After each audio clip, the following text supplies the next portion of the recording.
Hello दोस्तों, आपको बहुत बहुत नमस्कार। ईश्वर को प्रणाम और बहुत बहुत धन्यवाद। आज मैं एक ऐसे मुद्दे पर आपसे बात करने आई हूँ जिसका सामना हम अपने प्रतिदिन की ज़िंदगी में करते हैं। प्रतिदिन के जीवन में हम जो कुछ भी करते हैं वही हमारे कर्म हैं। हमारे हिंदू धर्म में कर्म को बहुत महत्व दिया गया है। इसलिए आज हम कर्मों के परिणाम से इतना हम डरते क्यों हैं, इस विषय को लेकर मैं आपसे चर्चा करूंगी। कर्म हमारे दो प्रकार के होते हैं। जीवन को सुचारू रूप से चलाने वाले कर्म और जीवन के मूल्यों को निर्धारित करने वाला कर्म। जीवन और कर्म को विभाजित नहीं किया जा सकता। जब तक जीवन है तब तक कर्म करना है। इस जीवन प्रवाह में कभी कभी ऐसी परिस्थितियां आ जाती हैं जहां हम यह नहीं समझ पाते कि जो कर्म हम कर रहे हैं वह सही है या गलत है।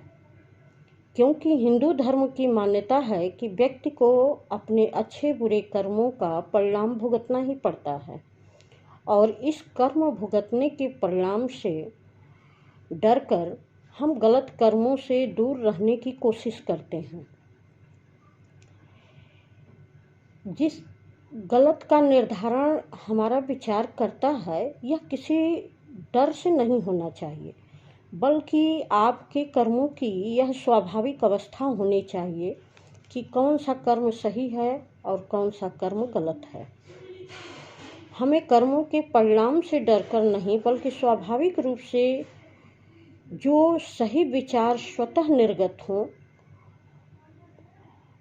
और उन्हीं कर्मों को हमें करना चाहिए। क्योंकि कभी कभी परिस्थितियां भी ऐसी विपरीत हो जाती हैं कि किसी भी व्यक्ति के साथ कोई व्यक्ति निरंतर बुरा बर्ताव करता जाता है और हम उसे माफ़ करते जाते हैं और यह सोचकर कि उसका कर्म है, उसे मिलेगा, वह भुगतेगा, हम अपना कर्म क्यों खराब करें।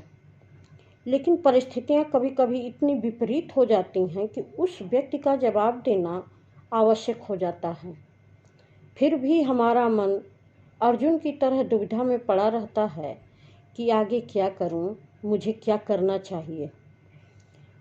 हमारी इन्हीं कमजोरियों से हमें छुटकारा दिलाने के लिए हमारे सभी देवी देवताओं का दो रूप हमारे समक्ष प्रस्तुत किया गया है। एक उनका सौम्य रूप है और दूसरा उनका रौद्र रूप है। इसी क्रम में देखते हैं जैसे हमारे मर्यादा पुरुषोत्तम राम, वह भी अन्याय के दमन करने के लिए राक्षसों का उन्होंने संहार किया। लेकिन एक समय ऐसा भी आया जब उन्होंने बड़े प्रेम से समुद्र से प्रार्थना की कि वह उन्हें रास्ता दे दें। लेकिन जब उन्होंने रास्ता नहीं दिया तो उन्हें भी समुद्र को सबक सिखाने के लिए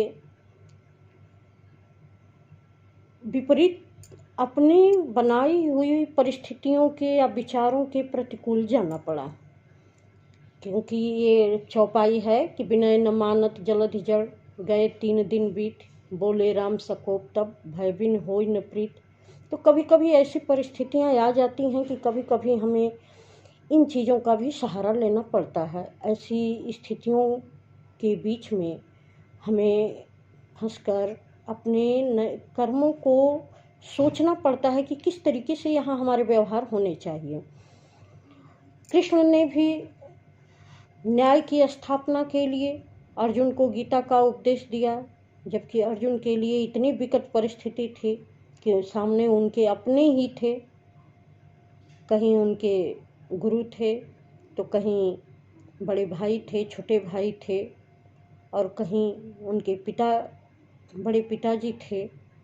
सारे अपने सगे संबंधी थे और उन्हीं से उनको युद्ध लड़ना था। लेकिन वहाँ भी अर्जुन ने यह दिखाया कि किस तरीके से आप इन लोगों का संहार करके न्याय की स्थापना कर सकते हैं, ताकि कोई अपनों को इस तरीके से दबा के नहीं रख सकता, क्योंकि आज का आपका यह कर्म इतिहास बनेगा। तो इस तरीके से कभी कभी बुरे कर्म भी हमें न्याय की स्थापना के लिए, जिनको हम अच्छा नहीं समझते हैं, उनका भी करना हमारे लिए ज़रूरी हो जाता है। अतः मेरा मानना है कि अपनी अच्छाइयों को अपनी कमजोरी न बनाएं, बल्कि सही और गलत का अंतर समझकर अपने कर्मों का निर्धारण करें, न कि किसी परिणाम के डर से। मुझे उम्मीद है कि मेरे द्वारा कही गई बातें आपको समझ में आई होंगी। अगर आपको अच्छा लगा हो तो ज़रूर लाइक कीजिएगा, ताकि मुझे भी पता चले कि यह वीडियो आपको कैसी लगी। आप कमेंट में अवश्य मुझे बताइए। मुझे सुनने के लिए आपका बहुत बहुत धन्यवाद।